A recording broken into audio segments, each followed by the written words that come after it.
Hello guys, welcome back to my channel. അപ്പോൾ ഞാൻ ഇന്ന് എവിടേക്കാണ് പോകുന്നതെന്ന് വെച്ച് കഴിഞ്ഞാൽ ചോറൂട്ട് കവല പൂരത്തിനാണ്. അപ്പോൾ പൂരം വേല എവിടെ ഉണ്ട് അവിടെ ഞാൻ എത്തും. പിന്നെ നിങ്ങളെൻ്റെ ഫേസ് ഒന്നും ശ്രദ്ധിക്കണ്ട, എനിക്ക് ഉച്ച തൊട്ട് വൈകുന്നേരം വരെ എക്സാം ഉണ്ടായിരുന്നു. അപ്പോൾ പിന്നെ ഫേസിലൊന്നും ചെയ്യാൻ പറ്റിയില്ല. എൻ്റെ ഹെയർ സ്റ്റൈൽ പോലും അത് തന്നെയാണ്. പിന്നെ ഡ്രസ്സ് മാത്രമേ ഞാൻ ചേഞ്ച് ചെയ്തിട്ടുള്ളൂ. പിന്നെ ഫേസൊക്കെ അതേപോലെ തന്നെയാണ്. ഞാൻ എങ്ങനെയാണ് എക്സാമിന് പോയി അതേപോലെ വേറെ ഒന്നും ഞാൻ ചെയ്തിട്ടില്ല. ലിപ്സ്റ്റിക്ക് പോലും ഇടാൻ ഞാൻ വേണ്ടി മറന്നു. പക്ഷേ പോക്കറ്റിൽ ഞാൻ ഭാഗ്യത്തിന് ലിപ്സ്റ്റിക്ക് എടുത്തിട്ടുണ്ടായിരുന്നു. ലിപ്സ്റ്റിക്ക് മസ്റ്റ് ആയതുകൊണ്ട് തന്നെ അത് ഞാൻ എപ്പോഴും എവിടെ പോകുമ്പോഴും എടുക്കാൻ മറക്കില്ല. പിന്നെ അതുകൊണ്ട് പിന്നെ കുഴപ്പമില്ല. പിന്നെ ഞാൻ ഇനിയിപ്പോൾ നിങ്ങൾക്ക് ഞാൻ പോകുന്ന വഴിക്ക് ഭയങ്കര രസമാണ്, ഞാൻ നിങ്ങൾക്ക് വീഡിയോയിൽ കാണിച്ചു തരാം ഗൈസ്. അപ്പോൾ ഇതാണ് പാടം. ഈ പാടത്തിൽ കൂടെ ഇടയ്ക്കൊക്കെ ഞങ്ങൾ വരാറുണ്ട്. ഭയങ്കര രസമാണ് ഈ പാടം. പിന്നെ ഇത് പാടത്തിൻ്റെ സൈഡിലുള്ള ഒരു കുളമാണ്. അപ്പോൾ ഞാനത് കണ്ടപ്പോൾ എടുത്തു എന്നുള്ളൂ. എനിക്ക് ഭയങ്കര ഇഷ്ടമാണ് ആ കുളം. വറ്റിയിരിക്കുന്ന കുളം. ഇപ്പോൾ വേനൽക്കാലമല്ല, അതുകൊണ്ടായിരിക്കും. പിന്നെ ഞാൻ ഒടുക്കത്തെ വെയിലാണ് ഗേസ്. വെയിൽ സഹിക്കാനേ പറ്റില്ല, അമ്മാതിരി വെയിലാണ്. പിന്നെ കുറേ നടക്കാണ്ട്, അത്യാവശ്യം നല്ല രീതിക്ക് നടക്കാണ്ട്. നല്ല ദൂരമുണ്ട് നടക്കാൻ വേണ്ടിയിട്ട്. ഒരു 2 മണിക്കൂറൊക്കെ നടക്കേണ്ട ദൂരമുണ്ട്. ബസ് ഇല്ലാത്തതുകൊണ്ടാണ് നടക്കുന്നത്.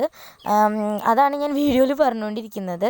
പിന്നെ എന്താണെന്ന് വെച്ച് കഴിഞ്ഞാൽ, പിന്നെ എനിക്കിത് കണ്ടപ്പോൾ പകർത്താൻ വേണ്ടി തോന്നി. വലിയ ക്ലിയർ ഒന്നുമില്ല, ഫോണിൻ്റെ പ്രശ്നമാണത്. പിന്നെ ഞാൻ നടന്നിട്ട് എന്തൊക്കെയൊക്കെയോ ഞാൻ പറയുന്നുണ്ട്. പിന്നെ ആ പൂവ് എനിക്ക് ഭയങ്കര ഇഷ്ടമാണ്. ഞാൻ ചെറുപ്പത്തിൽ ഇങ്ങനെ പാടത്തൊക്കെ നടക്കുമ്പോൾ ആ പൂവ് ഇങ്ങനെ കിട്ടുമ്പോൾ ഞാൻ ചെവിയിലും കയ്യിലൊക്കെ പിടിച്ച് കുറേ ഫോട്ടോസും വീഡിയോസും എടുക്കും. ഇപ്പോഴും ഉണ്ട് എനിക്ക് ആ ഭ്രാന്ത്. അപ്പോൾ ഞാനത് കണ്ടപ്പോൾ ജസ്റ്റ് ചെവിയിൽ വെച്ച് നിങ്ങളെ കാണിച്ചു എന്നേ ഉള്ളൂ.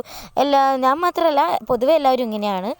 ഈ പൂവിനോട് ഭയങ്കര ഒരു താല്പര്യം കൂടും, പിക്കൊക്കെ എടുക്കാം. പിന്നെ അത് അവിടെ കാണുന്ന അത് ഭയങ്കര രസമാണ്. ഫോണിൽ കാണുമ്പോൾ അതങ്ങ് നിങ്ങൾക്ക് അങ്ങനെ അറിയില്ല. പിന്നെ നടന്ന് കിതച്ച എക്സ്പ്രഷനാണ് ഗേസ് നിങ്ങൾ ഈ കാണുന്നത്. ഇനി ഞങ്ങളവിടെ എത്തി. തമ്പോലാണ് ഗേസ്, നിങ്ങൾ കേട്ട് നോക്ക്.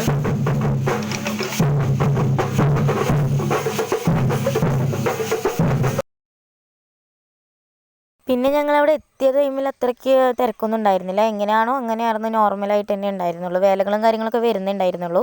ഈ പൂരം എന്ന് പറഞ്ഞു കഴിഞ്ഞാൽ ആദ്യം ആനേനെ കയറ്റും. പിന്നെ കുറച്ച് കഴിഞ്ഞിട്ടാണ് വേലകളും കാര്യങ്ങളൊക്കെ ബാക്കിൽ മെല്ലെ വരുള്ളൂ. പിന്നെ ഒലക്കക്കളി അതൊക്കെ വന്നു. അങ്ങനെ അതൊക്കെ കണ്ട് പിന്നെ കുറേ കഴിഞ്ഞപ്പോൾ ഇവർക്ക് ഡാൻസ് കളിക്കാൻ വേണ്ടി മുട്ടിയിട്ടാണ് കേസ് ഈ ഡാൻസ് കളിക്കുന്നത്. ചായയും കാര്യങ്ങളൊക്കെ കുടിച്ച് പിന്നെ എനിക്ക് ആനേനെ പേടിയായതുകൊണ്ട് ഞാൻ പോക്കറ്റിൽ നിന്ന് പിന്നെ ഫോൺ എടുത്തിട്ടില്ല. അതുകൊണ്ടാണ് ബാക്കി വീഡിയോസ് ഞാൻ എടുക്കാഞ്ഞത് കേസ്. അപ്പോൾ ഇന്നത്തെ വീഡിയോ